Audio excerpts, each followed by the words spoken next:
Hello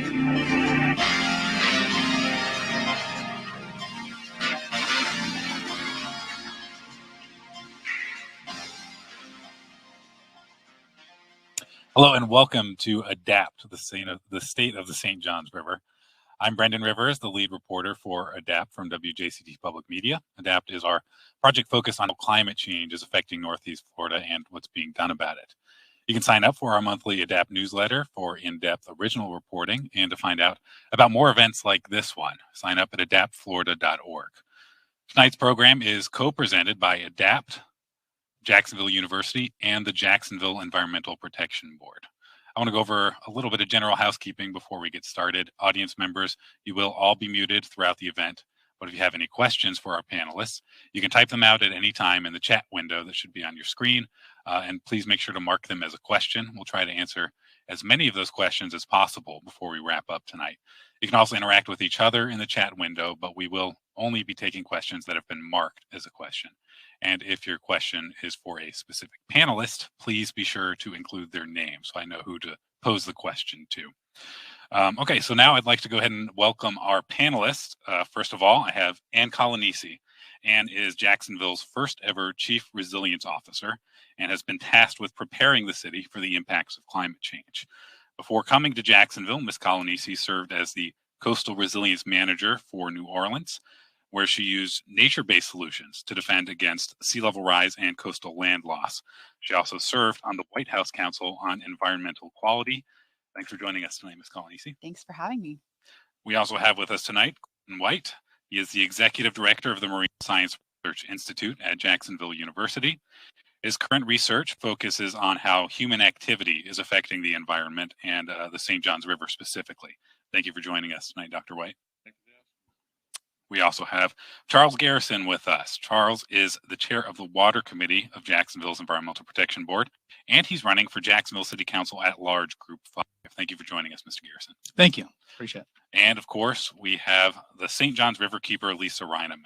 Ms. Reineman has spent a decade advocating for the St. Johns River and working with local governments, businesses, and residents to resolve problems that affect the river's health.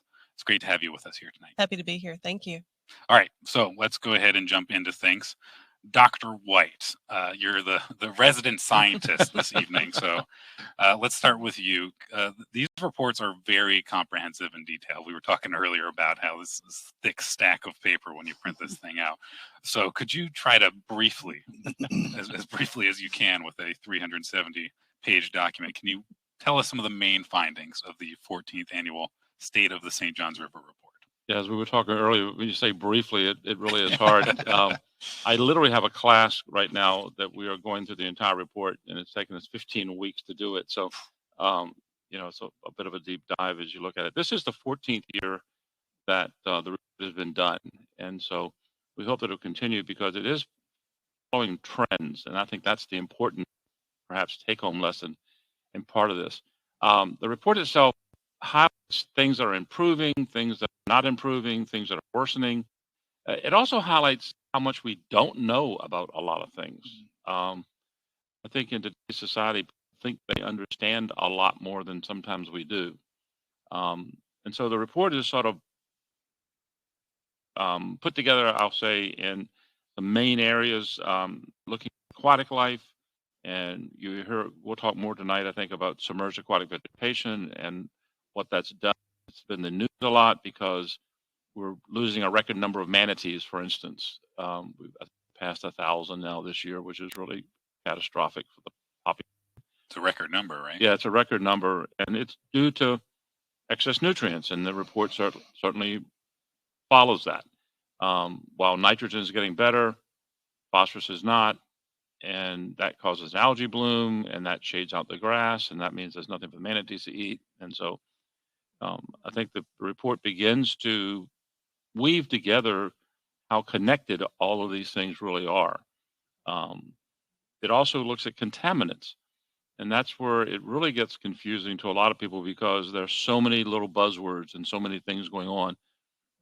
And in general, we're doing a little bit better in that arena, but we still got a lot of questions and things we don't know there.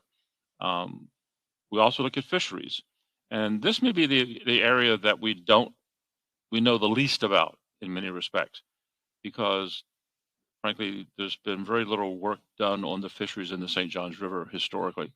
Fish and Wildlife Conservation Commission, which actually happens to have lab at the Marine Science Research Institute, is doing a very good job, but they're relatively young in that concept. They only started in the early 2000s, and so people say, "Oh, we got 20 years of data." 20 years of data is really not very much when you're talking about a massive fishery and what's going on. And then bigger sort of bucket, if you would, is water quality. And so that's when you look at dissolved oxygen and what's associated with tributaries and how much nitrogen is there and how much phosphorus is there. All of these things are sort of put together. And you look at the main stem of the river and you begin to realize it looks different than the tributaries. In my class tonight, for instance, we looked at a bunch of the tributaries and we're talking about the different drainage basins and how things are impacted in different parts of the city. St. Johns River is such a huge, complex system that when you start looking at it, you begin to go, "Oh my gosh, what's happening?" And I've said many times, about the time I think I understand what's happening, something happens and we scratch our head and say, "Why now?" This summer with the algae bloom is a good example of that. You know, my impression had been that we had been doing a better job of getting rid of the nitrogen and phosphorus. Well, it turns out we're not, and that's the result is we now have a huge microcystis bloom here in the area. So, and we look at things like salinity impacts, and then we begin to realize we have dredging, we have climate change and sea level rise. So all of these things come together to interface, and the report does a really, really good job of explaining it. There's good history in there. There's a lot of data, and I think it's becoming the go-to report for a lot of people in the river. Yeah, and to the point you're making, I don't expect most people to look actually at the document. It's huge. No, it's hard to read, but if you do look at it, it's kind of amazing how there are so many different issues with the river that really help fuel each other. Yeah. Feedback loops, right? Is that the scientific term? So you have all these other factors coming in and just making other things worse, and they just kind of spiral. Yeah. So that's why it's so important to address these issues. Yeah, it's not a summer read, that's for sure. But it is a document that you can go to and look up particular things and say, okay, what is going on here? Particularly if you live on a tributary or live in a particular part of town, you can look to see what are my problems. Did I have sewage outfalls that were overflowing during a storm event? How bad was the flooding? Where are we? What's going on? So it's a reference report as opposed to something you're going to pick up and read. Even though I have to admit the first couple of chapters on the history is fascinating. Yeah, absolutely. And so, Ms. Colonisi, this is your first river report. So, what have you thought about this release? What this report specifically? What has jumped out at you? Well, I think it's a fantastic resource, and I'm really grateful to everyone who's been involved in putting it together and advocating for the St. Johns River. I think so often in the resilience side of things, I'm thinking about water quantity. I'm thinking about how much surge might come up the river and into neighborhoods. How do we get water draining properly to tributaries? And so it's often not top of mind, but it's critically important that I have a good sense of how is the system functioning? Is it healthy? Because we know that working with nature is one of the best ways to protect our cities. That even if I'm focusing on water quantity, we know that water quality means that we have healthy marsh systems, that we have a healthy river. If we want to have people use this river for recreation, we want to know that it's healthy and safe for folks to do so. So I'm really grateful that this is a resource available to me as I'm coming in and getting familiar with the St. Johns River system and what that means for the city's resilience. And like you said, I think it's a lot to take in all at once, but if you have a specific question, I'm now very clear on where to go and kind of what's the latest and best information we have on the river. So it's really fantastic. Yeah.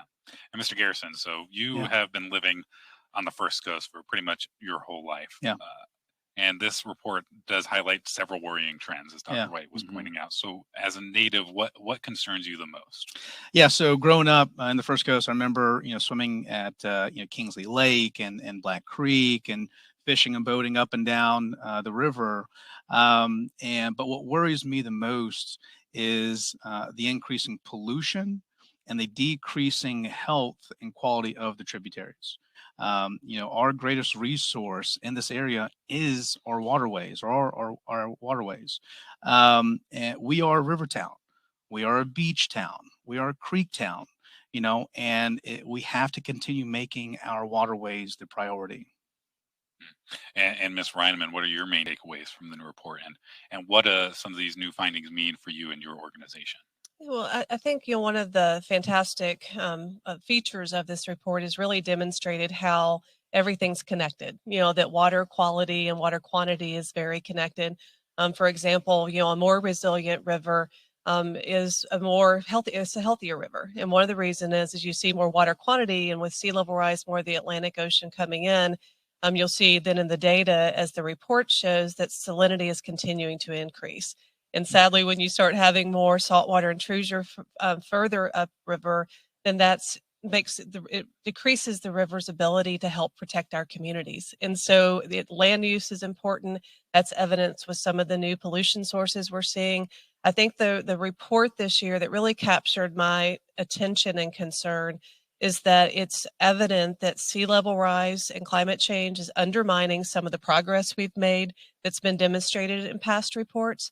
And also, we're starting to see the impact of bad policy.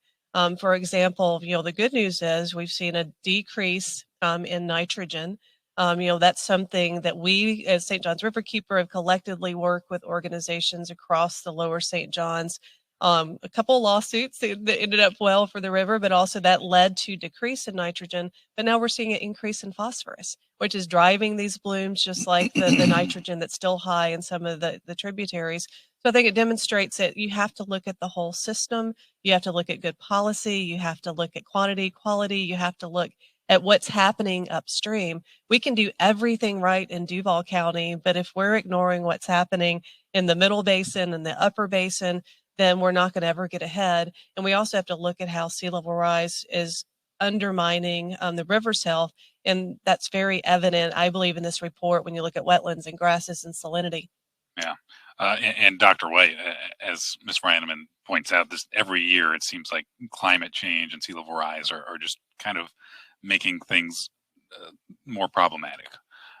So can you walk us through how these factors are affecting the St. Johns River right now and what we're expecting in the future? Yeah, it goes back to that connectivity piece again. When you look at the whole system and you begin to realize that we are seeing climate change. We've always seen climate change, and that's become sort of a buzzword today, but it involves global warming and rising sea level.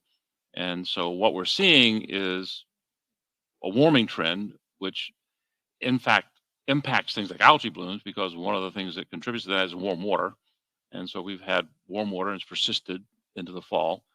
We're also seeing increased salinity because as this water raises up, and then we've seen a reduction in the flow of fresh water into the St. Johns River, and that alters the entire ecology of the system. And so, like Lisa's saying, these things are so connected, and we think, oh, we're making a little progress, and then, oh my gosh, it's 2 steps forward and 3 steps back sometimes. We talk about one of the problems we have is nutrients going into the river from leaking septic tanks. Okay, well, solution to that is you try to then put everybody on a sewer system, so you're on a centralized sewer. Well, that's great, but then what happens when you put it all in a big sewer system is that when it comes out of your treatment plant, you've got to deal with biosolids, material that's left over. And so you may sort of look at yourself and say, okay, well, we've been working on getting nitrogen down, and that's been good because that comes out of these treatment plants. But now phosphorus is back up. Well, where's it coming from? Not exactly sure, but that biosolid problem may be part of it. Why? Well, we realized a few years ago, this is going to Lisa's policy issue. We realized that the biosolids in South Florida were impacting the Everglades. So the legislature said, oh, well, let's not put biosolids in that water basin anymore. Well, guess where they came? They came north into the St. Johns River water basin. And so now that whole material flows forward. And so 6% of the pollutants that we get comes out from the south, or comes to us from the south. Well, this comes back to this global warming, climate change, sea level rise situation, because we're bringing more salt water in, we're bringing more nutrients from the south, and all that sort of compiling right here in Jacksonville. And Ms. Ryan, I want to go back to you because I know you and your team, you're always on the river. You're very aware of what's happening, and you seem to know everybody that lives along the river. So what changes are you seeing already? have you noticed changing in the river? Sadly, you can see the evidence of climate change in a couple different ways. One, with saltwater intrusion, we're seeing more and more ghost trees. So submerged trees that are literally getting burned by salt. They can't tolerate as much salt as they're getting. And so Goodby's Creek is an example. We actually had a Halloween paddle one year showing people the ghost trees, and someone got mad because it wasn't a scary paddle. But it's like really scary to see these dead trees because they're getting burned by that saltwater intrusion, as well as the loss of grasses. It's one of the contributing factors, the loss of submerged grasses. In addition, we're seeing extreme weather that is wiping out submerged grasses in the fresher section in the the southern portion of the lower basin near Lake George area. After Hurricane Irma, there was so much water that fell in the St. Johns River, it basically scored out all of the submerged grasses and they disappeared. Well, the scientists, the old timers that have been fishing out there forever, assumed those grasses would come back because they've bounced back historically after storms. They never came back. And they're still not back today because of water quality issues. So you had the extreme weather event that damaged and basically destroyed all of those grasses. And now water quality issues is not allowing them to come back. So we have loss of wetlands in the northern part of the lower basin combined with the loss of grasses in the southern part of the lower basin. And it's true, and that's due to that combination of extreme weather, more rain, as well as saltwater intrusion. Not to mention, as you have more flooding and more rain, you get more pollution washing in. And so that has there's multiple ways that we're seeing the impacts that you can see, like the algae blooms that we're just having. It's later in the year, the water's warmer, so it's the perfect conditions when you have a lot of pollution in the river and the river's unable to filter it out due to missing grasses. And I want to stay with you for a second because I know you and your colleagues are doing a lot of work related to climate change. So can you tell us a little bit about the kind of work you're doing and what your organization is encouraging residents to do to address this issue? Sure. Well, one is just understanding it and recognizing it. One of the things like saltwater intrusion, it's very difficult to see. The river levels look great. When fresh water is taken out, it's just replaced with salt water. Not to mention when the dredging is happening and you're having more, when the river gets deeper, it has more tidal force. You're getting a stronger force of Atlantic Ocean coming in.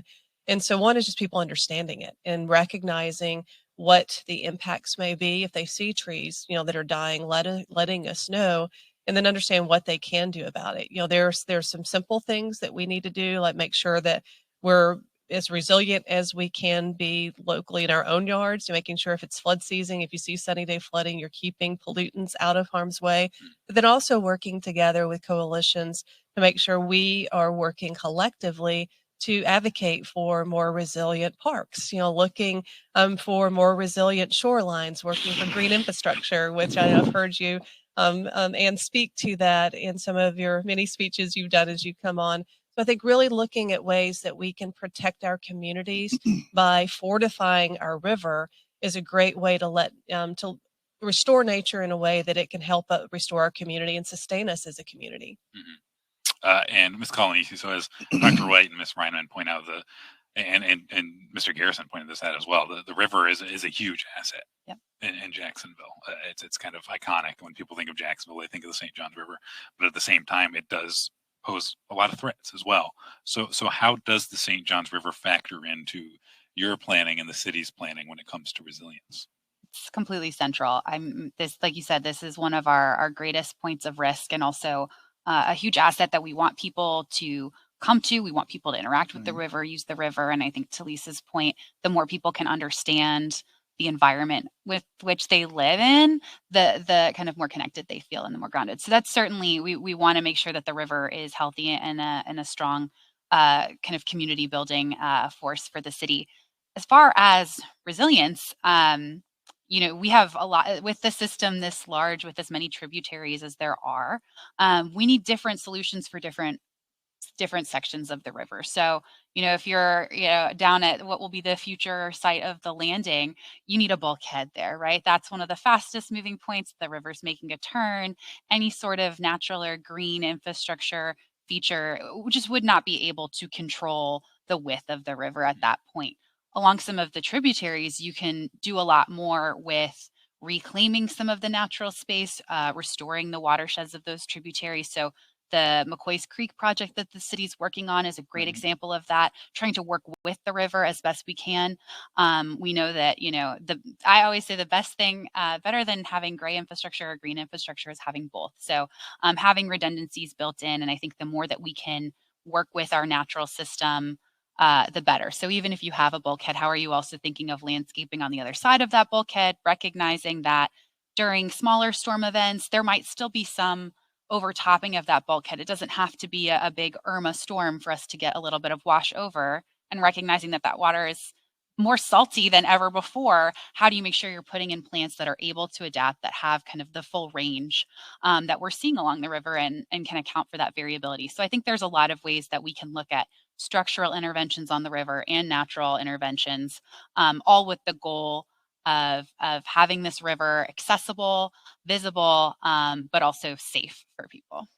And I want to stay with you for a second, because one concept that you told me is kind of critical to your whole work philosophy is this idea of resilience dividends. That's the phrase that you use, and I think that's just a very appropriate thing to discuss, because we're talking about how the natural features of the river can really be used to protect this community. Yeah. So could you just share with us what is resilience dividend, and how do you employ that when you're trying to build up resilience? The way I think of a resilience dividend is, for every dollar the city's spending, how are we making sure we're getting the most benefits for people out of it? So if we are recognizing that the McCoy's Creek area is flooding, we know that we need to put an intervention in. If we just do a bulkhead, maybe that solves the problem. Maybe it doesn't long term. Maybe we need a really tall bulkhead, but then that cuts people off from accessing this. So instead, we're expanding the scope of the tributary, allowing the tributary to take on its natural flood, the natural space it wants to take up in a floodway. We're building in a park. This is something that I hope will have, public health benefits, will have community building benefits. And there's been a lot of conversations with residents in that area about what do they want to see? What could the space be used for them? And so I think the more that we can see this work as interconnected, the better the product at the end of the day is going to be for residents. Okay, thank you. All right, so Dr. Way, this has already come up a few times in this conversation, so I kind of want to expand on it at this point. So the report brings up several times the ongoing river dredging. Right. So how is the process of dredging the river affecting the St. Johns River right now, and what do you think the impact will be once the project is completed? Yeah, well, being completed is an interesting phrase, because if you look at the history of dredging the St. Johns River, you got to realize that 150 years ago, it was primarily a 12 to 14 was the deepest part, very meandering river. The bend in downtown Jacksonville, the south side was actually mostly marsh. Most of the area around what is downtown Jacksonville was marsh. It was wetlands. We've gradually filled it in. We've done it by dredging. Hexer Drive didn't exist. That was done by dredging up the river and piling sediment along the side of the river. And so we have historically, just periodically, in every 10 to 15 years, we've dredged the river. Well, the reason that we dredged the river to 40 feet was because of the Panama Canal. For historically, the Panama Canal could only handle ships that could draw 40 feet. And so that's how deep the river was. Area Talleyrand didn't get dredged to 40 feet until 2010, which is interesting. But now in 2017, we finally opened the new Panama Canal, which can go to 50 feet. We have these larger ships, and so now everybody wants to be a 50-foot dredge. So now we're going to 47 feet is the plan. And I'm sort of bringing this up because historically, every 15 or 20 years, we've had to deepen the river more. And so I predict in 10 to 15 years, we got to get down to 50 feet. So, it's going to be ongoing.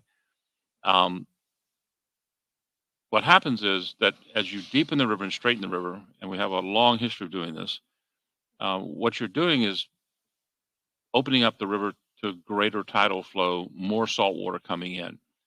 If you couple that with reducing the amount of fresh water going into the river because of runoff and filling in wetlands and things like the Rodman Dam, all these things sort of impact it. What you end up doing is you you begin to see sea level, or both sea level rise, but also salt increase. And so you see salinity increasing. So I talked about this, mentioned earlier. When you change salinity, that changes the whole characteristic of the system. The lower basin of the St. Johns is an estuary. My students will tell you that's a semi-enclosed body of water open to the ocean. And so we have the unlimited saltwater content of the ocean just to our east. And so anything we do to make it easier for that salt water to come in, it does so. And the further south it pushes, then you lose those freshwater submerged aquatic vegetation. And they're effectively totally out of Duval County now. When I got here 45 years ago, we had a lush meadow south of San Marco, and we don't have that anymore. And those are the nursery grounds for our fish and our shrimp and all the things we like to eat, and becomes very important to water quality. So dredging, and we want a vibrant port. We want these things to happen. And so we should have been smarter, and a number of us have been talking for a long time. This is not new. We should have been smarter about how we mitigated for that, rather than sticking our head in the sand and saying, oh, it's not going to have any impact. Army Corps did study after study. Oh, it's not going to have its impact. Well, it turns out, yeah, it's going to have an impact. It's going to also increase flooding. It's going to increase salinity. On average, it may not vary much. And I've used the phrase before, you put your head in an oven and your feet in a freezer, then on average, you're comfortable. That's not really what we want. Yeah. The other thing we've seen is with the dredging and with the filling of wetlands and the paving of areas. When I first got to JU, we've been monitoring the salinity in the river for as long as I've been here. Before that, it would rain and you'd see the salinity slowly drop because the rain would come flowing into the river. But it did so through wetlands and what have you.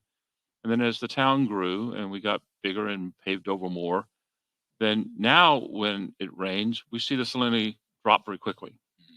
And when it stops raining, like it has recently, what happens? Well, the water, there's no wetlands to act like a sponge to have that gradual flow back in the river.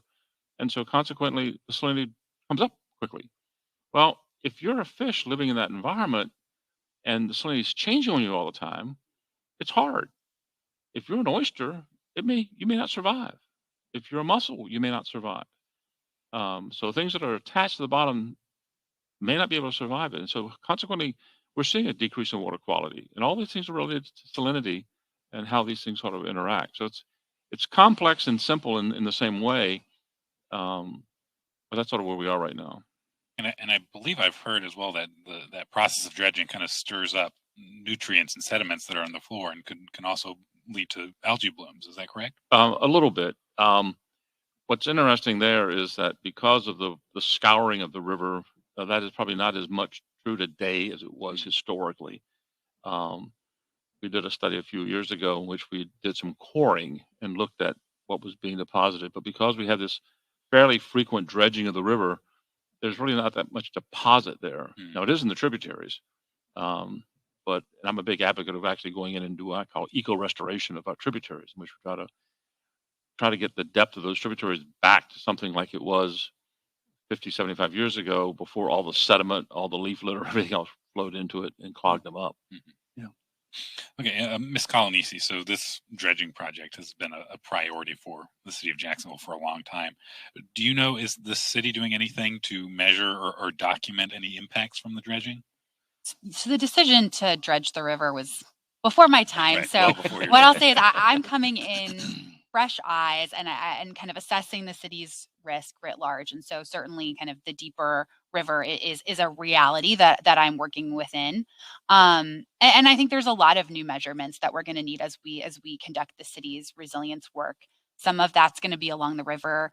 But to kind of speak to another point that Mr. White made, the idea that paving has now increased the flow to the river, that I think is something that can also be addressed with green infrastructure inland, that can also take pressure off of communities that are getting really significant localized flooding from rainfall events. So I'm hoping that the resilience interventions we're putting on the ground, or I anticipate will be put on the ground, are going to be based on the best science and data we have, the best risk assessment, but that also we're not solving, like kind of with the resilience dividend, to evoke that again, we're not solving one problem, we're addressing a number of problems with the types of solutions we put in place. So it'd be my hope that we can really scale back the amount of impervious surface that is across the city, and put in some of these natural solutions that can solve multiple problems. Yeah. We also, I think we also have to be smarter about how we do some of these things.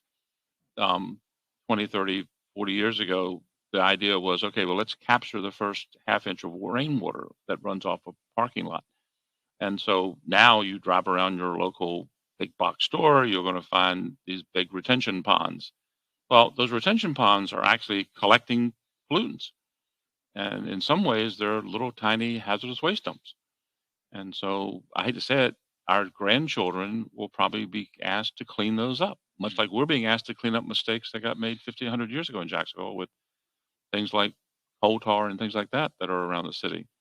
So we need to be smarter, and we need to put in things like bioswales Yes. along our streets. And when it happens, and you can see it, Riverkeeper did one over in the San Marco library area.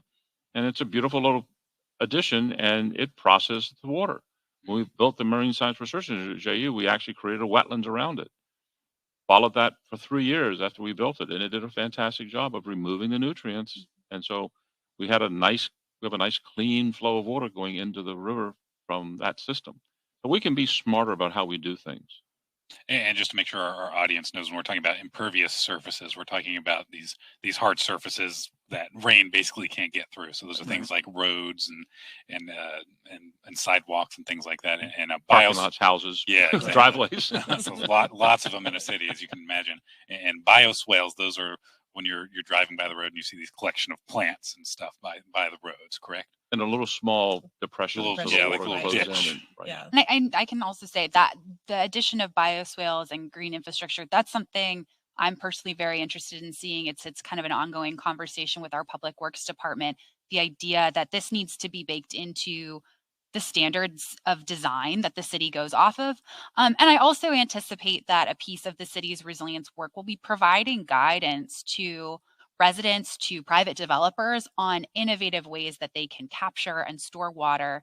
And this is hugely helpful, not only for kind of the water quality benefits that have been discussed here today, but also taking pressure off our levee or off our drainage system, giving it just time to catch up. So we're getting inches and inches of water in the span of only a few hours. Our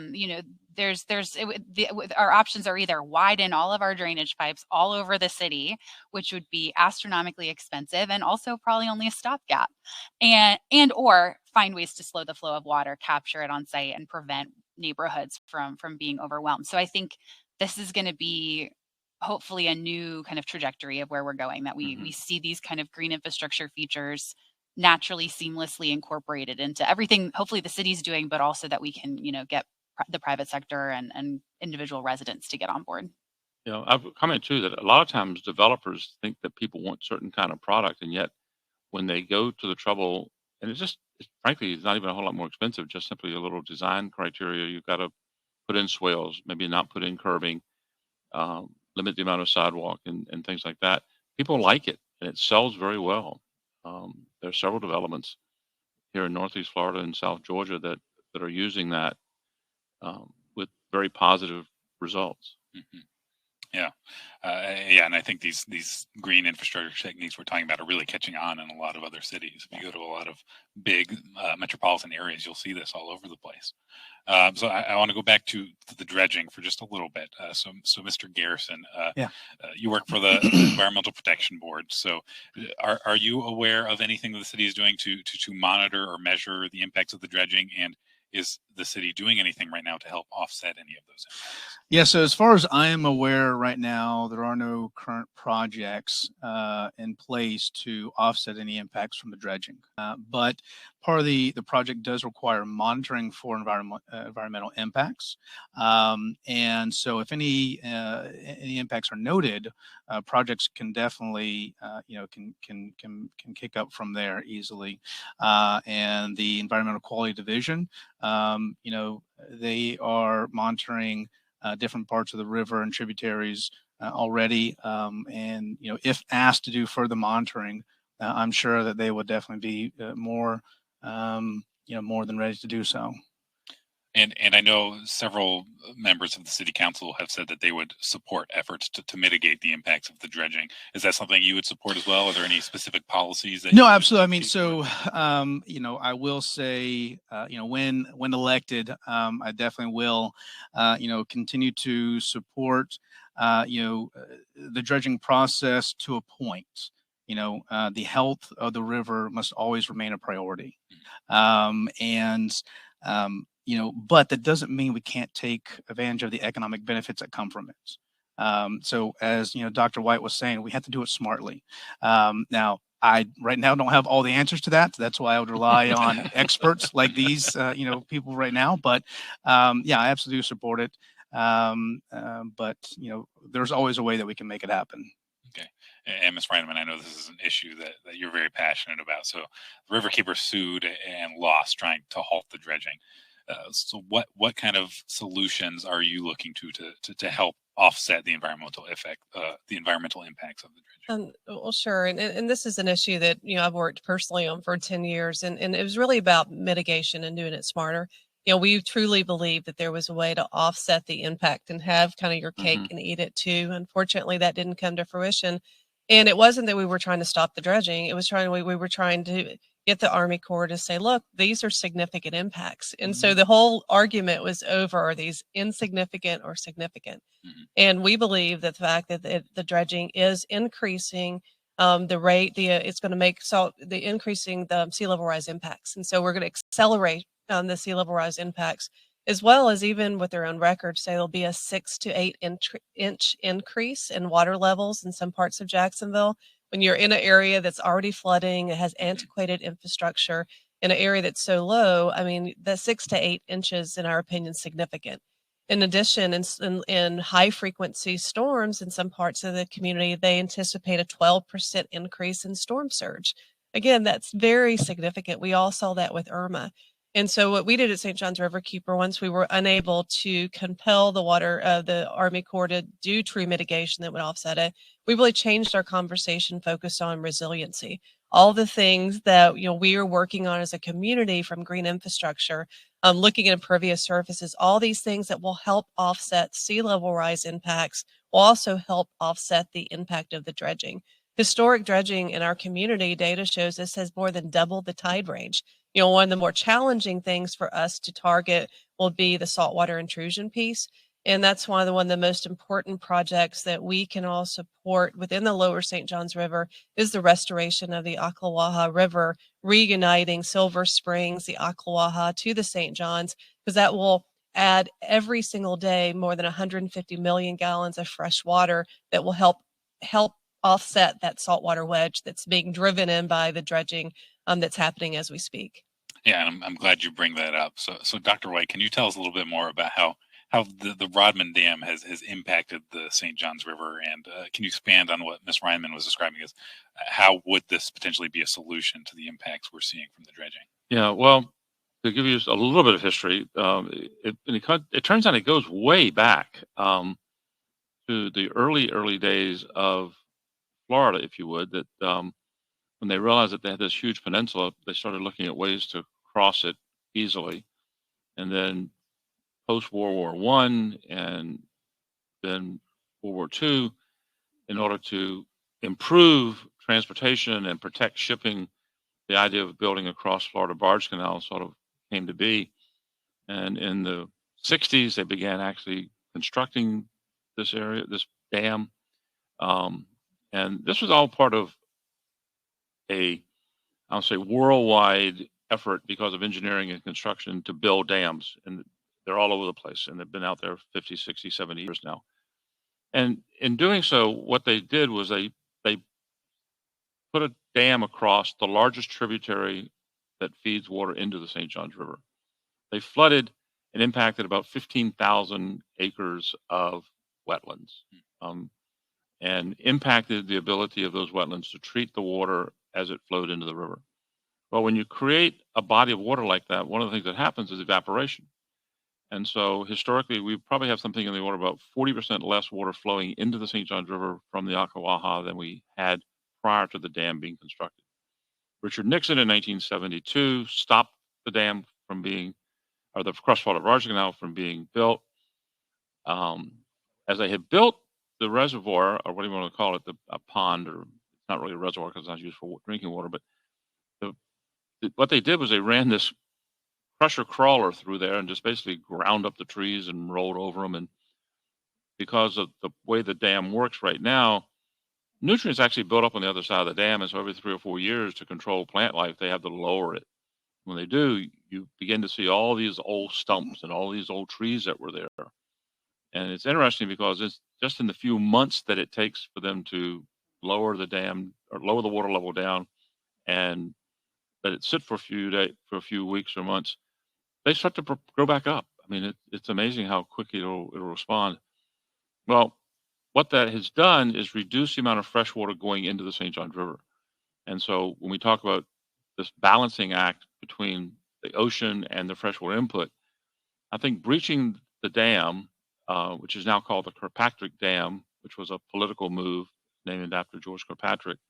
I discovered not long ago that the Rodman Act, the name, by the way, comes from a plantation that was in the area. And so that name is sort of stuck in the area. But the idea is to breach the dam. And I've heard people say blow it up.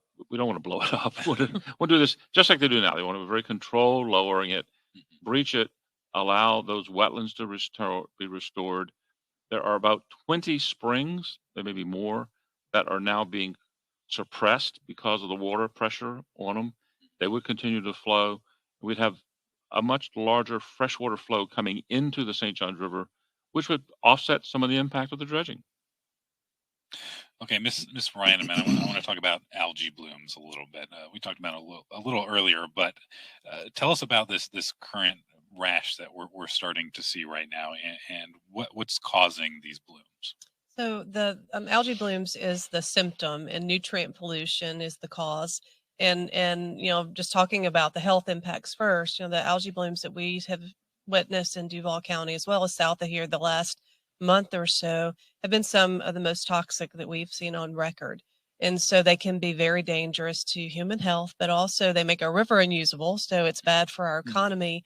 It's also bad for our river because we're continuing to see nutrient pollution increase. And we're also, that not only does it cause the algae blooms that's harmful for our health and our usage of our waterways, it also can impact wildlife. When you have the big scum mats like we saw this past time, that blocks out sunlight, so that does more damage to any grasses that may be trying to bloom under these conditions. It can also drop dissolved oxygen levels. It can lead to fish kills.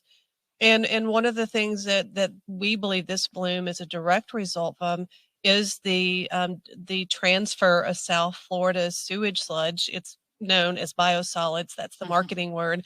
But it's sewage sludge. It's the byproduct from wastewater treatment facilities.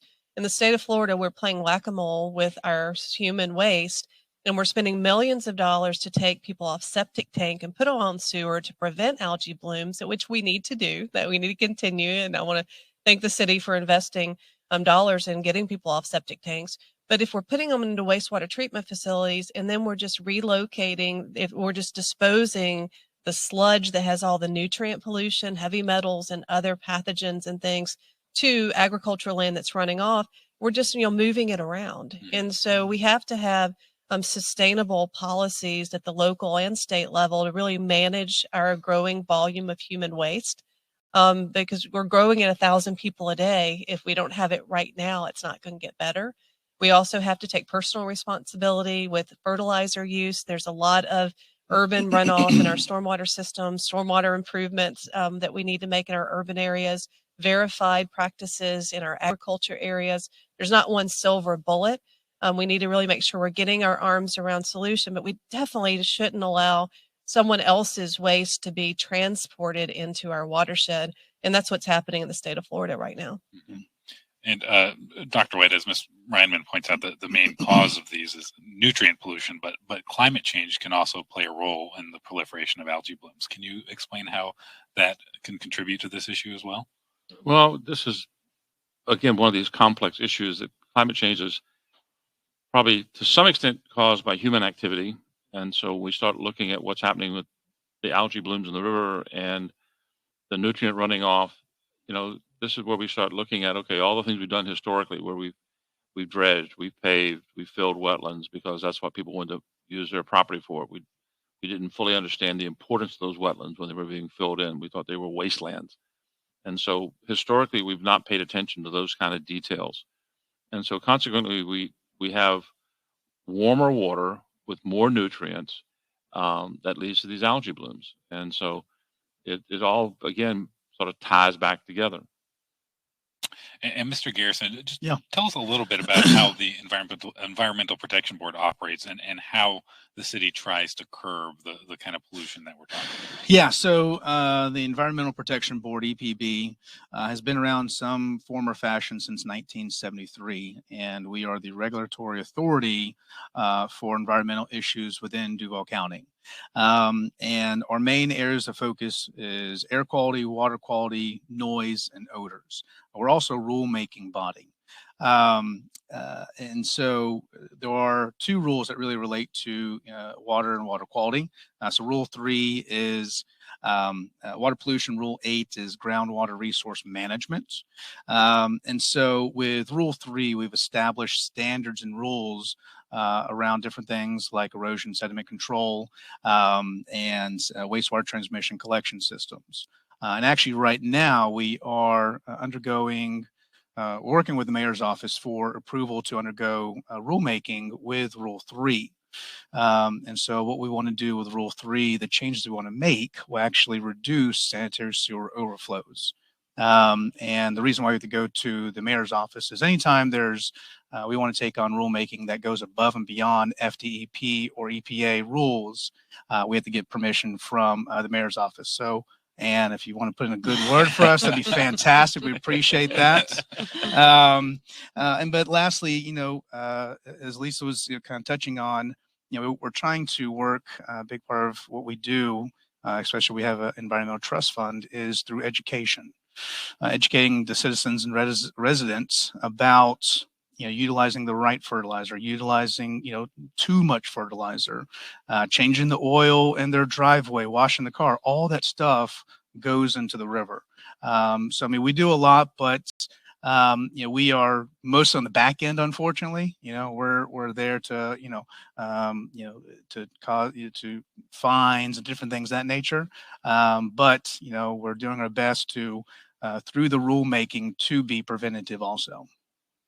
Okay, and so I want to talk a little bit about wetlands. We've discussed them a little bit up to this point, but this is one of the big findings that jumped out to me from the river report is that we are still losing wetlands at a fairly alarming rate.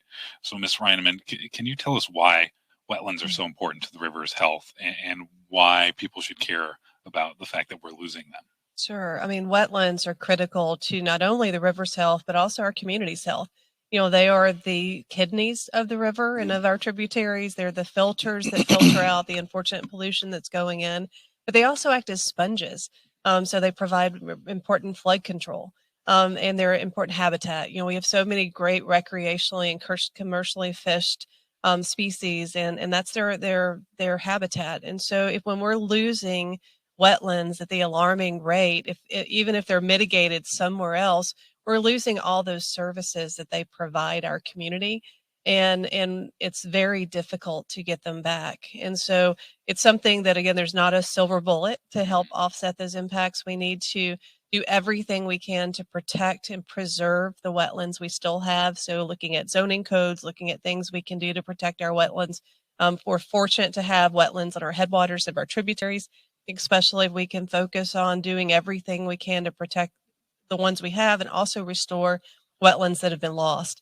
And that, again, is where the Ocklawaha River comes in. That's one of the large scale opportunities that we have to help fortify the wetlands that are sort of on edge. But it takes, state policies to protect them, as well as local policies in Duval, as well as the entire region and watershed. And Ms. Colonisi, I've heard you say time and time again that wetlands are an incredibly useful tool for making communities more resilient. Can you explain how wetlands can help fight climate change and its impacts? Sure. Well, I mean, first of all, I'll say for fighting climate change, wetlands, like any, vegetation, can, play a carbon sequestration role. But really, why I think that the bigger impact they have is from this sponge-like, ability that Lisa mentioned, and that can be really. The amount of water that they can store during a storm event is really incredible. And so I always view wetlands as kind of a speed bump for a hurricane. It's something it has to kind of go over. And I think there's a lot of things we can do to protect the health of wetlands that exist, but also find places that need new wetlands, and bring in sediment, do plantings, or even just nourish wetlands that might be eroding quickly. It's a lot cheaper and a lot easier to try to keep a wetland where it is now than to go back in once it's fully washed away and build a new one. So I think these are the types of interventions with wetlands that we'll be looking to make. And in general, though, I think the more we can work with the river system and kind of restore it to a natural and healthy watershed, the better we'll all be. All right, and Dr. White, in addition to wetlands being lost, the report points to a decrease in submerged aquatic vegetation or seagrasses. So, what kind of factors are playing into this, and why should this be something that people are concerned about? Well, again, we go back to this connectivity of everything we've been talking about. Salinity plays a huge role in it. Sedimentation, runoff from parking lots and construction and things like that have played a role in it. Sea level rise from climate change is playing a role in it. With Florida being so flat, one of the things you don't sort of realize is that the vegetation is really dependent on the amount and frequency of water flooding.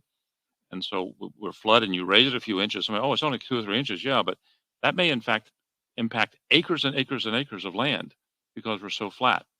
Think about the tide coming up on the beach and what happens, particularly on the low part of the beach. Doesn't have to come up very much and it floods the lower part of the beach.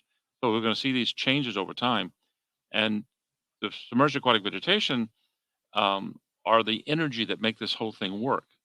They're the food that allows, again, I talked about the fish and the shrimp and the oysters and the clams and all those things we like to eat and enjoy. And they help maintain the water quality. And so it's all related. And so we need to be concerned, and we need to think about what we can do on our own property and the way we live our lives and the impact we as individuals are having on the environment. Okay, Mr. Garrison, so much of your career up to this point has really been devoted to helping Jacksonville's less fortunate and some of its marginalized communities. Yeah. How are these communities being impacted by climate change and the issues that we're talking about here tonight along the St. Johns River? Yeah. So, we refer to these areas as marginalized communities because it's exactly what they are, through de facto, de jure, policies. They've been pushed to the margins.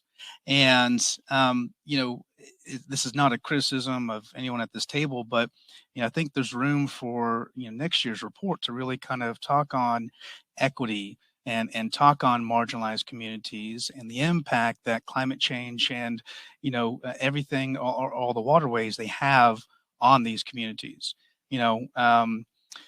Many areas that we're talking about, they don't have the same tree canopy that many other areas of the community have, right? And so that creates a heat island effect. Flooding is an extra risk for these areas because they can't get up and move, and nor should they have to. So there's a lot of work that still needs to be done. There definitely is, but little by little, we're definitely getting there. So. And Ms. Colonisi, you said that equity is very important to you in this role. So what kind of things can the city do to help protect its most vulnerable citizens? Yeah, I mean, I completely agree with everything you just mentioned. And I think one of the kind of clearest connections between, vulnerable populations and our environment is when you look at urban heat. That's one of the kind of the clearest ways you see that, play out.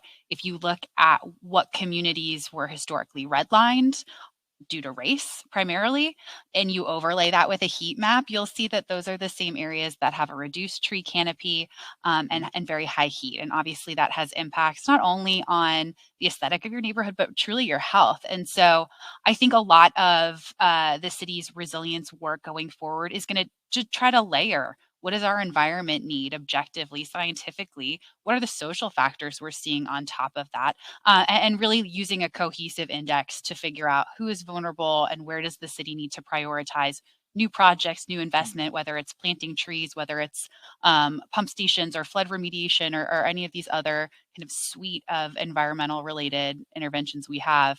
We have to make sure that we're not just looking at raw data, we're also looking at social factors and really seeing those two together. Yeah, and the data really does bear out these discrepancies we're talking about. I know the communities in Jacksonville that were redlined like 100 years ago, basically, they are during the summer about 10 degrees hotter than neighborhoods like Avondale or San Marcos. So it's a very real issue, and it's quantifiable. Ms. Reineman, how does this idea of environmental justice factor into the work you and your organization does? I think it's the heart of exactly what we do. And if you can layer on to the mapping exercise that we were just discussing, water quality issues, as well as industrial discharges, Superfund sites. Unfortunately, our disadvantaged communities have not had a voice to really protect themselves and their environment and their children, and really working together with, looking at what's in the environmental data, but really understanding what the community, what their needs are, and how we can work together to empower communities or throughout the watershed by looking through their lens. Walking the streets that flooded during Irma, going and looking at the watersheds, the parks, the different things. There are opportunities, but at the moment, unfortunately, they are at a higher risk. And then when you overlap, some of the like the Trout River, Ribault River, Moncrief, where you see they're at a higher risk for sea level rise and impacts from the dredging, we would be doing malpractice if we weren't working very diligently and closely with communities to make sure we're all working together to tackle these issues because we're all connected. And so we think it is critically important in making sure that we're giving all a voice. And I do want to go to audience questions in just a moment. So if you have a question for our panelists, please be sure to type it out and mark it as a question so we can take it in just a moment. But I want to talk about individual actions that you all might recommend for anyone who's listening. So Dr. White, let's start with you. Is there anything you think that people can do on an individual basis to help protect the St. Johns River? I think this has been something I've been very consistent when I talk to groups promoting, is that yes, you as an individual make a difference, and you've got to understand that. In fact, one dedicated individual is probably the only thing that really has ever made a difference. And so when you look at how you live your life, think about use of plastics, use of fertilizer, use of gasoline, electricity, water, all of these things. We can cut back on what we use and how we do things. When you mentioned earlier about people who change oil and let it run into the street. Well, when you cut the grass and you blow the leaves into the street and it goes down the storm drain, that's nutrients heading straight to the river. Bag that trash, mulch it. I have a compost pile, and so it works very nicely. In fact, it's amazingly efficient.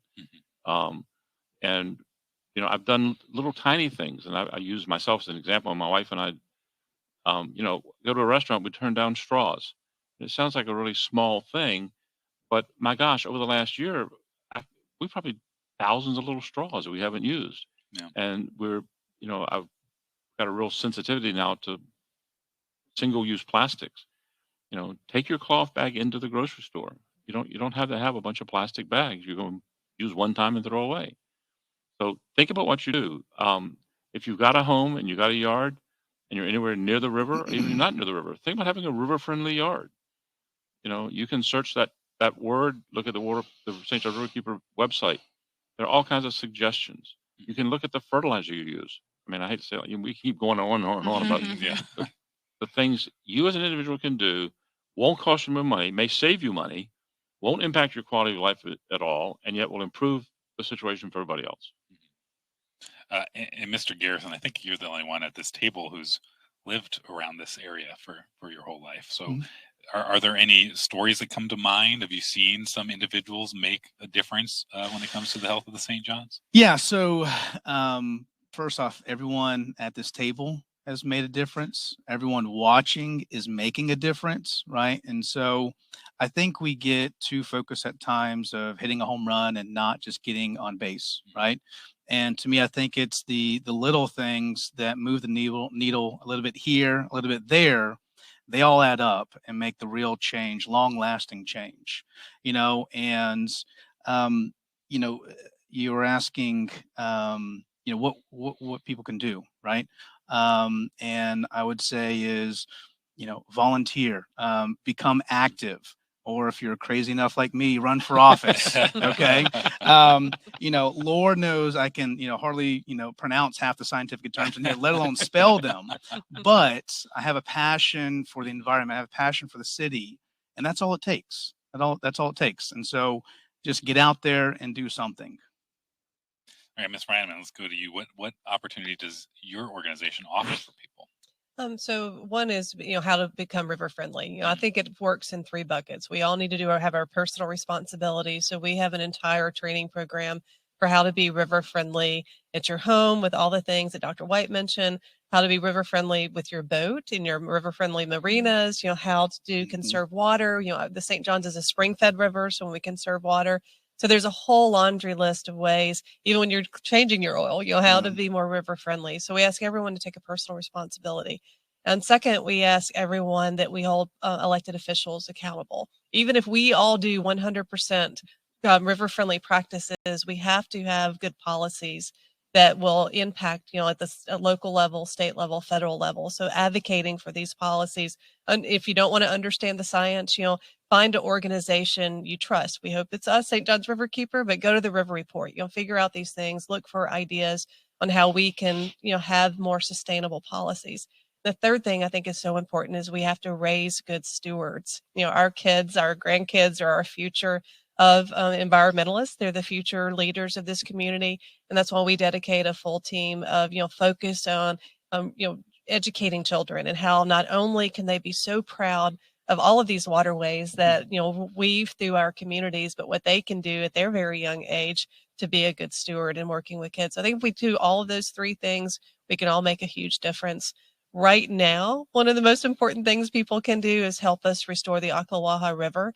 The first time in 20 years, there's an open public comment session where you can go to stjohnsriverkeeper.org and weigh in on why it's so important that we have all of the science and the data and information.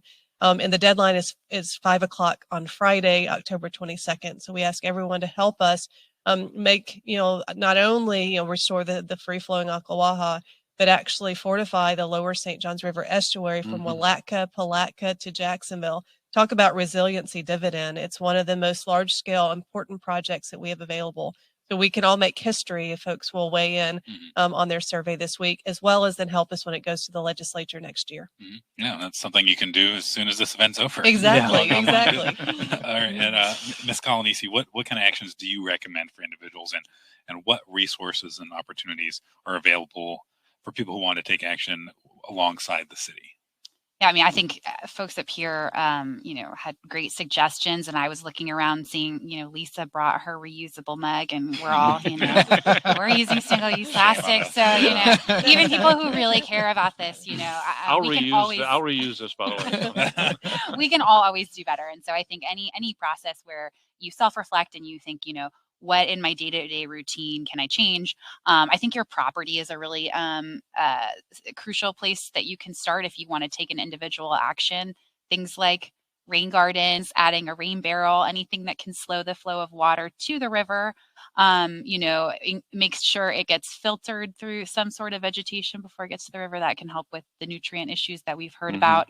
And it does take pressure off of the drainage system. There's less of a chance that it backs up and floods your home or your neighborhood's home. So I think that's probably, this place I would start. But I'd also, just echo the what other folks have said about be active, be engaged, and be a real steward of your community.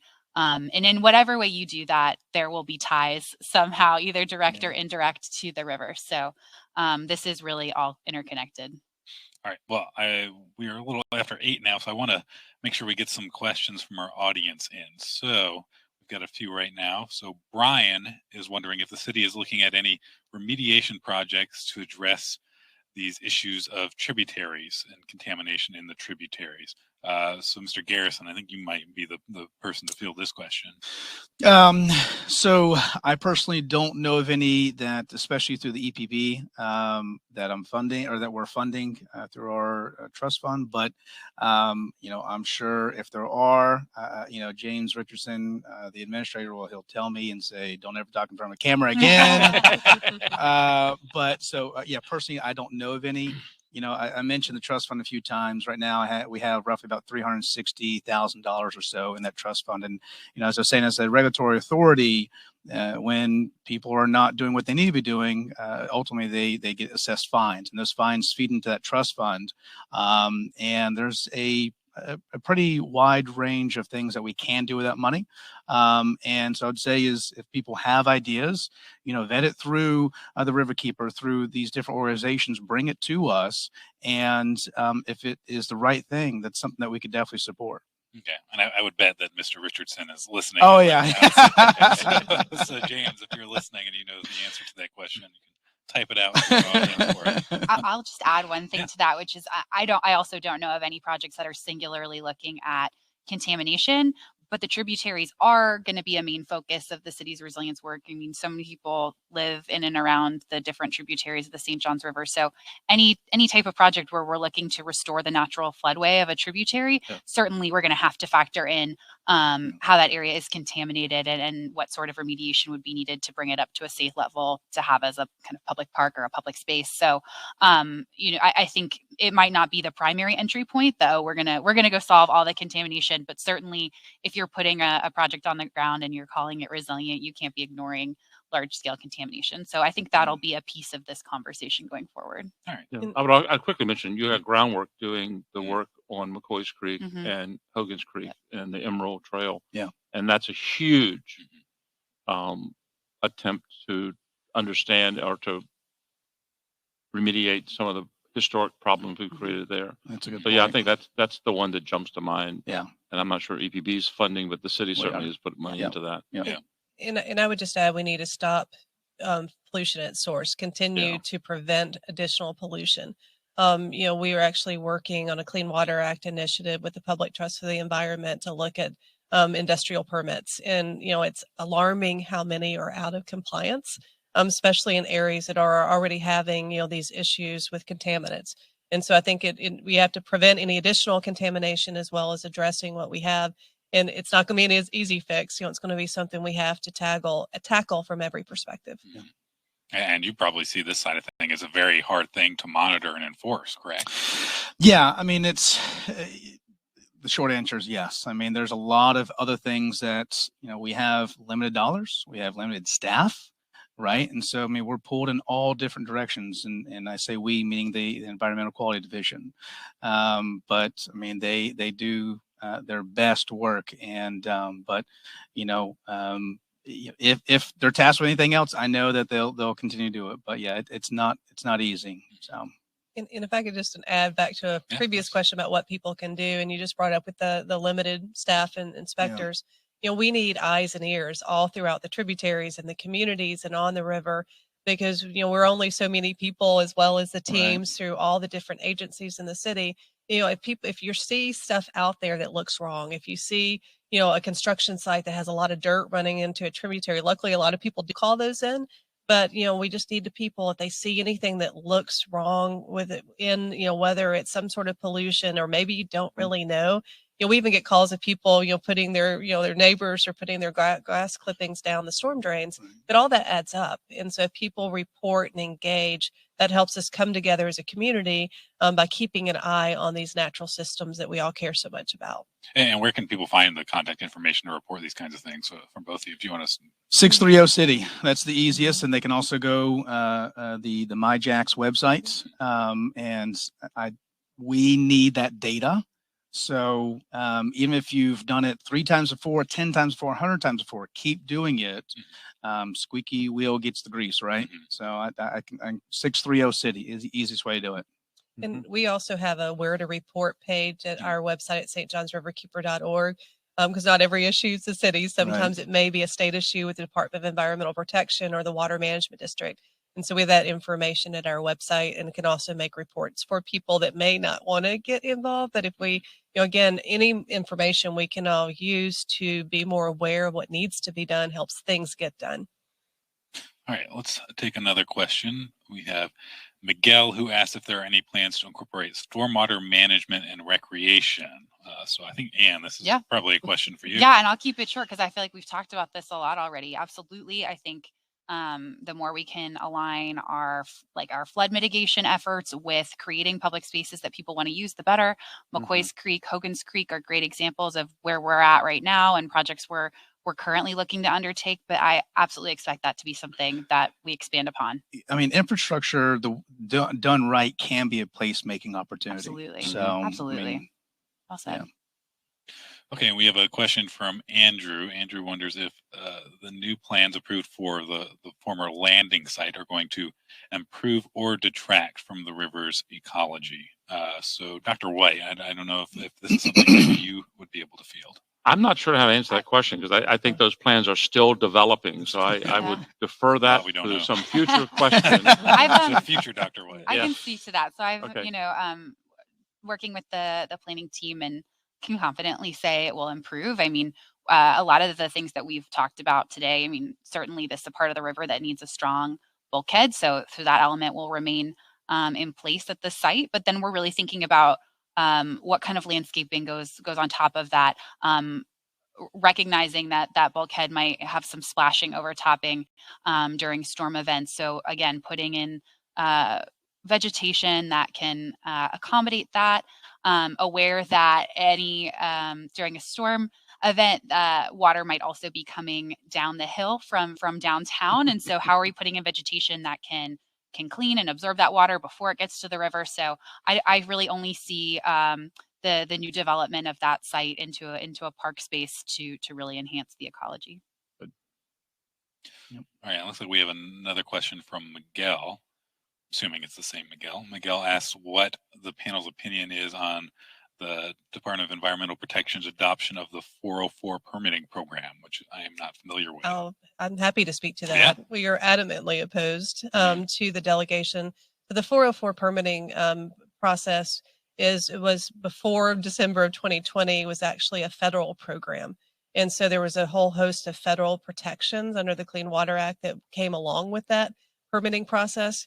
In fact, we've had some significant wins historically in the 20 years of St. John's Riverkeeper, where the state permitted the destruction of wetlands, but the federal program protected hundreds of acres of wetlands.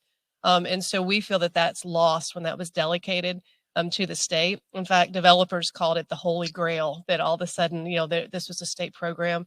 We're actually challenging that delegation. There was some significant procedural errors that we believe warrant reconsideration, and having discussions to see if that can be reversed. But right now, I know the state is having significant challenges, which is one of our concerns, that they didn't have the capacity to actually do the due diligence that needs to be done. So we believe that there are significant protections that are lost with this delegation, and we hope that it will be reversed back to the federal level.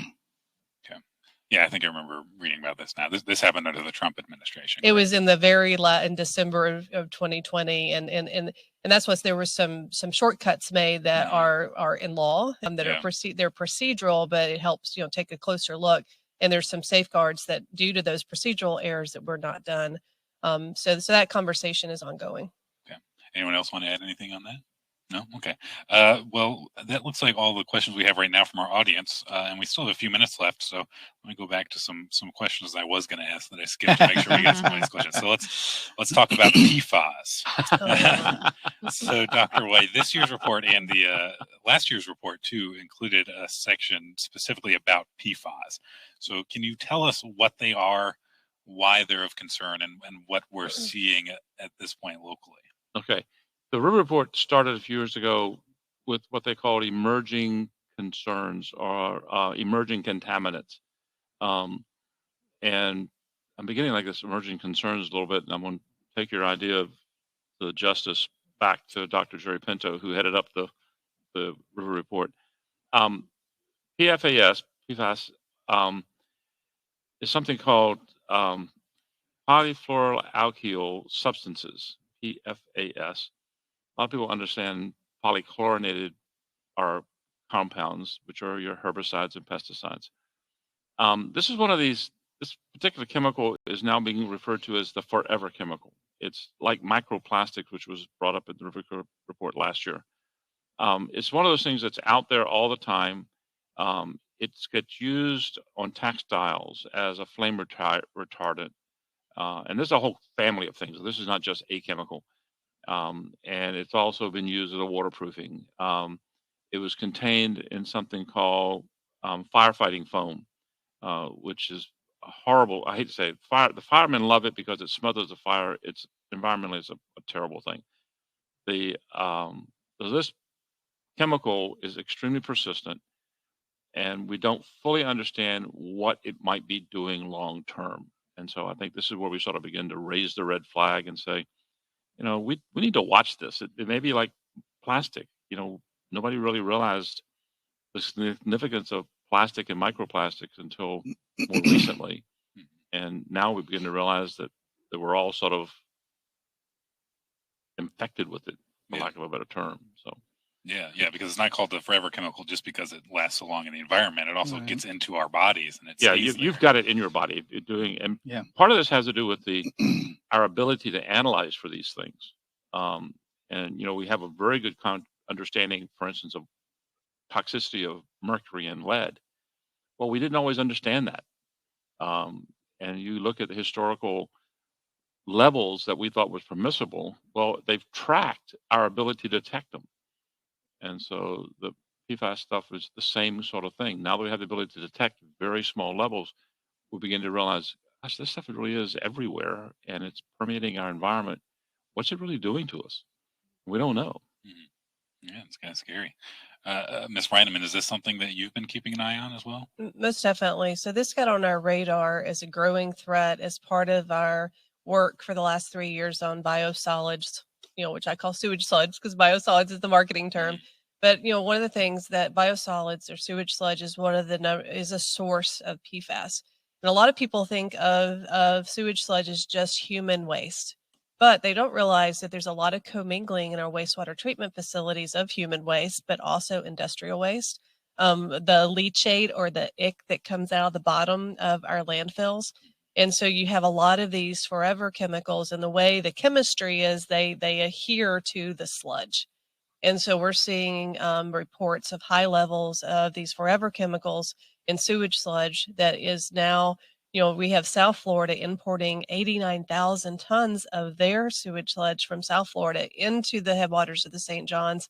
And so we're starting to see the phosphorus impacts and the algae, but we're just starting to get our heads around this growing threat. Mm-hmm. And it only takes a little amount to contaminate your water. And then also the soil. So there's also an environmental justice issue. You have these urban centers that are literally charging their customers a rate to truck their waste that could be highly concentrated with these forever chemicals to poor rural communities. And so these farmers, while they do get a benefit of the nutrients on their crops now, they may be self-contaminating their land that will put it out of development or whatever they want to do later, not to mention the contamination of the beef or whatever the products are. So it is a growing concern of ours. We've been working with some different groups doing samplings, trying to get our arms around it. But it is an overwhelming issue when you look at these sources, especially knowing that we're literally spreading it into our watershed. Mr. Garrison, is this something the city is monitoring as well? So as of right now, no. But, you and I were talking earlier, I personally, we've heard about, Teflon and just how it's everywhere, and it's not going away anytime soon. But really, my real introduction to the in-depth background of it was from John Oliver's show a couple weeks ago. And if anyone hasn't watched that, it really gives a great digestible way to understand what's happening and how it is everywhere.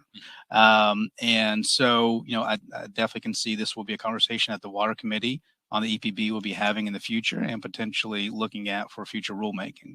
Okay. And Ms. Reineman, since we were talking about people just shipping their waste all over the place, are we still seeing any impacts from the coal ash spill that we had here? Yeah, we're not seeing the impacts from that specific spill. However, there definitely could be impacts with it in the food chain. There's could be sedimentations. Where the spill happened, just south of the mouth of the Atlantic. I'm sorry, the south of the mouth of the river into the Atlantic Ocean. By the time they did the testing 2 weeks later, we have no idea the extent of the problem. I know we've talked to residents at Atlantic Beach and surfers and others that saw something in the water, before this testing was. I think the more important issue, it gave us, it showed us what's at stake. And when you're looking at the hundreds and thousands of tons of this toxic material that's being, shipped from Puerto Rico and then taken by barge 18 miles up the St. Johns River to be transferred to a landfill, that's happening on a weekly basis. We're still trying to understand exactly the volume, but there's a lot at stake. And so we do need to understand, how do we prevent something like that from happening? And how do we, put our river and our community out of harm's way? We dodged a bullet on that one. Yeah. It could have been potentially a whole lot worse. And so I think it was a wake up call. And I suspect there's a lot of other things coming through the Port of Jacksonville. We have no idea what they are. Yeah. And so at the the Jacksonville Waterways Commission last week, we talked about that a little bit. And I think the commission is going to look more into it. But you're opening a bit of a can of worms because everything's got to be somewhere, and where you put it. And, we're hauling this waste to rural Georgia or community. Again, it's money to their pockets because they're disposing of waste that Puerto Rico doesn't want, South Florida didn't want, and now it's going into South Georgia. Yeah. But I mean, they're getting paid for that, but there are going to be long-term costs associated with it. Yeah, we don't know what they are yet. Yeah. Okay. Well, I did want to give each of you a few moments just in case anyone had some closing thoughts or anything they want to share about the report or just anything we talked about tonight. So, Dr. White, let's start with you. Is there anything you want to add or anything you want to share? I want to thank the folks who worked on it. I mentioned Dr. Jerry Pinto and the other folks from around the Southeast that worked on it. This has been a multi-year, multi-university project. It is a tremendous resource, and I hope people will use it. I think they will, and I hope the city will continue to fund it. Absolutely. Ms. Reineman, anything you want to add? I want to echo what Dr. White said. I just want to thank everyone that's put their time, energy for 14 years into this document. We're very fortunate to have this for the lower St. John's. We would like to see a similar report for the middle and the upper because it is all connected. And so just really appreciate it. It is a phenomenal tool for us, for students, for the city. So I'm just really excited and hope that the city will continue to fund this because I think it's an important tool for us all to use. And I also want to take this opportunity to welcome Ann. We're so thrilled to have a Chief Resiliency Officer, and I've just really appreciate all the conversations we've had so far as well as working together. So thank you for coming to Jacksonville and joining our team. Yeah. All right, Mr. Garrison. So I would just ask and say, get involved. I'm up here because I'm a volunteer on this Environmental Protection Board. I have a great passion for the city, for the environment. It's unfortunate, sad to see many EPB meetings going by and no one from the public coming. And I want public comment. Right. I would be there all night if people brought their public comment. So just get involved, bring your questions, your issues, to the EPB board meetings. If you want 630 City, just do something. Engagement equals power, right? That's how you regain your voice within the city is get engaged. So. And I believe you all meet after typical work hours, correct? So it's more accessible than a lot of city operations. Absolutely. So it's always posted on the city website, and our next meeting is coming up. So, all right, and Ms. Colonisi. Yeah, I mean, we've talked about so much here tonight, and I think that really speaks to how central the river is to everything in Jacksonville, and all the different things that can impact that, and all the amazing solutions that we have at our disposal. So I think this report is a really great entry point into a lot of good things to come. And I'm certainly very grateful to the team that developed this, that I have kind of a Bible on the St. Johns River. I can find any piece of information I need about this river. And I think that's not only helpful to me as I get up to speed on all things Jacksonville and with the St. Johns River specifically, but also I think that'll be an asset for any project the city does along the river, to have just some really solid science that we're making decisions off of. Yeah. I think you guys all hit the nail on the head. This is a really ambitious project, and it's a huge asset to this community. So yeah, thank you very much to all the researchers involved in this. All right, so panelists, thank you so much for being here tonight. I think it was a really great event. Big thank you to our audience as well. We appreciate you guys tuning in, and keep an eye out for a follow-up email after this event. That'll include a post-event survey.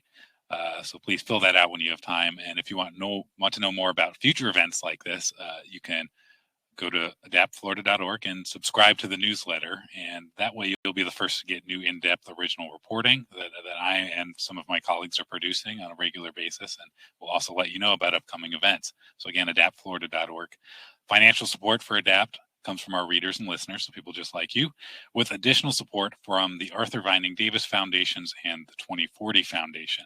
And today's events would not have been possible without the help of James Richardson from the Environmental Protection Board, as well as Dr. Jerry Pinto and all of his colleagues who helped put together this year's River Report. So thank you, everyone who's involved. Thank you, audience members, for joining us, and have a good night.